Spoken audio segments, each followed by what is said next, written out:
తల్లిదండ్రుల పైన ఉంటుంది. మీరు ఏదో ఒక అర్ధ గంటలో వాళ్ళ కోసం మీరు టైం కేటాయించాలి. ఆ టైం మీరు కేటాయిస్తే పిల్లలు వాళ్ళు చదువుకొని బాగా చదువుకొని మీరు కూడా భవిష్యత్తులో ఐఏఎస్ కావచ్చు, ఐపీఎస్ కావచ్చు, లేదా శాస్త్రవేత్తలు కావచ్చు, ఇంజనీర్లు కావచ్చు, డాక్టర్లు కావచ్చు, లేదా మన ఆర్టీఓ గారు కావచ్చు, డిఎస్పీ గారు కావచ్చు, వీళ్ళందరూ కూడా మీలాంటి గవర్నమెంట్ స్కూల్స్ లోనే చదువుకొని చాలా గొప్పగా ఈ రోజు ఉన్నతమైన పదవుల్లో ఉన్నతమైన ఉద్యోగాలు చేస్తూ ఉన్నారు. అలాంటి ఉద్యోగాలు చేయాల్సిన బాధ్యత మీ అందరి పైన కూడా ఉంటుంది. ఎందుకంటే మీ తల్లిదండ్రులు ఎన్నో ఆశలతో మీరు స్కూల్ పంపిస్తున్నారు. వాళ్ళు మీ చదివే భాగ్యంగా భావిస్తున్నారు కాబట్టి మీరు ఆ చదువుని ఎక్కడ కూడా నెగ్లెక్ట్ చేయకోకుండా ఇప్పుడు చాలా మంది విద్యార్థినీలు ఏదో రకంగా మాట్లాడుతూ వాళ్ళు ఈ డిసిప్లైన్ లేని విధంగా కూడా కూర్చుంటున్నారు. అది చాలా తప్పు. మీరు కూడా ప్రధాన ఉపాధ్యాయులు కావచ్చు, టీచర్లు కావచ్చు, ముఖ్యంగా వాళ్ళకి మనం డిసిప్లైన్ ఏర్పాల్సిన బాధ్యత మీ పైన ఉంటుంది. కాబట్టి ఖచ్చితంగా ఇదందరూ కూడా నేర్చుకోవాల్సిన బాధ్యత. ఎందుకంటే చాలా స్కూల్స్ లో చూస్తున్నాం చాలా డిసిప్లైన్ గా ఉంటారు, కానీ ఇక్కడే చూస్తున్నాం ఒక భయం అనేది తక్కువ ఉంది. ట్రస్ పాస్ అనేది కంటిన్యూగా స్కూల్లోకి రావడం పోవడం జరుగుతుంది.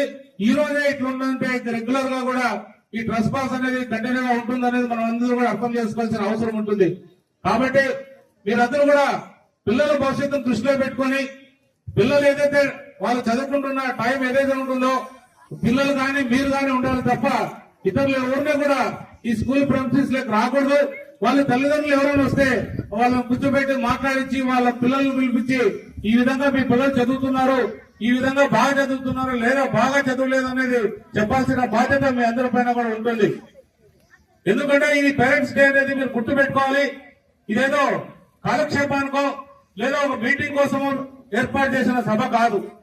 పిల్లల భవిష్యత్తు కోసం మీరు కావచ్చు, మేము కావచ్చు, మన నాయకులు కావచ్చు, ఇదొక గొప్ప కార్యక్రమంగా మన రాష్ట్రం అంతా కూడా అమలు చేస్తున్నారు. తల్లికి వందనం అనేది చాలా గొప్ప కార్యక్రమం. మనం ఒకరున్నా, ఇద్దరున్నా, నలుగురున్నా, 5 మంది ఉన్నా మన కాన్స్టిట్యూన్సీలో 11 మంది పిల్లలున్న తల్లులు కూడా ఉన్నారు. అలాంటి 11 మంది ఉన్న తల్లులు కూడా అకౌంట్ లేక డబ్బులు మనందరూ కూడా వేస్తున్నాం. అంటే మనం 10,190 కోట్ల రూపాయలు తల్లుల అకౌంట్లోకి జమ చేస్తున్నాం. అంటే బీసీ విద్యార్థులకు సంబంధించి మన కూటమి ప్రభుత్వం 34,89,000 మందికి బీసీ విద్యార్థులకి జమ చేస్తున్నాం. అలాగే 76,000 మంది పిల్లలకు రాష్ట్రం అంతా కూడా జమ చేయడం జరుగుతుంది. ఇలాంటి గొప్ప కార్యక్రమం ముందు గవర్నమెంట్ లో తీసుకుంటే తల్లికి వందనం ఒకరే వేసేవాళ్ళు.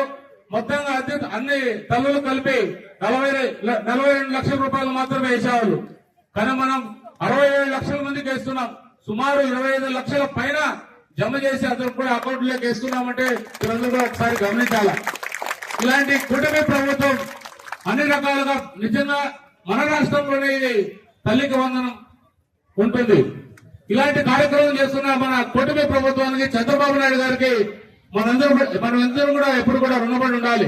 ఎందుకంటే మన ఈ స్కూల్ నుంచి చదివిన అభిజ్ఞ ఎంతో మార్క్ అసెంబ్లీలో ఎంతో గొప్పగా ఆయన ప్రదర్శన చేయడం, ముఖ్యమంత్రి చేత, పవన్ కళ్యాణ్ గారి చేత, లోకేష్ బాబు గారి చేత ప్రశంసలు అందుకోవడం కూడా చాలా గొప్ప విషయం. అలాంటి విద్యార్థినీలు విద్యార్థులు ఉన్నారు మన కళ్యాణదుర్గం ప్రాంతంలో.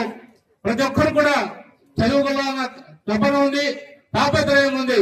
మీరు ప్రోత్సహించే బాధ్యత తల్లిదండ్రులందరూ కూడా తీసుకోవాలి. అలాగే ఉపాధ్యాయులు కూడా దీంట్లో పాత్ర ఉంటుంది.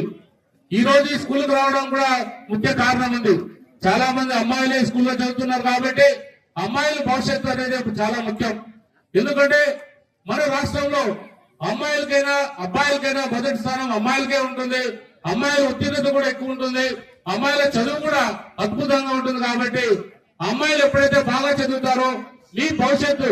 ఎందుకంటే ఇంతకు ముందు అమ్మాయిలంటే చాలా మందికి ఒక రకంగా తక్కువగా చూసేవాళ్ళు.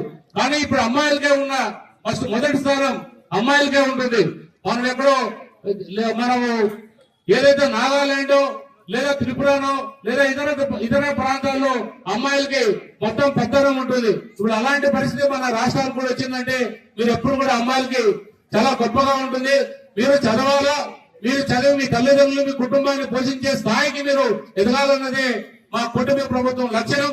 ఎందుకంటే ఈ రోజు వేదిక మీద ఉన్న మన ఇప్పుడే దేవరాజు గారు కూడా చెప్పారు, అంటే భారత్ మాతాకి జై అంటే ఇది చాలా గొప్ప పదం.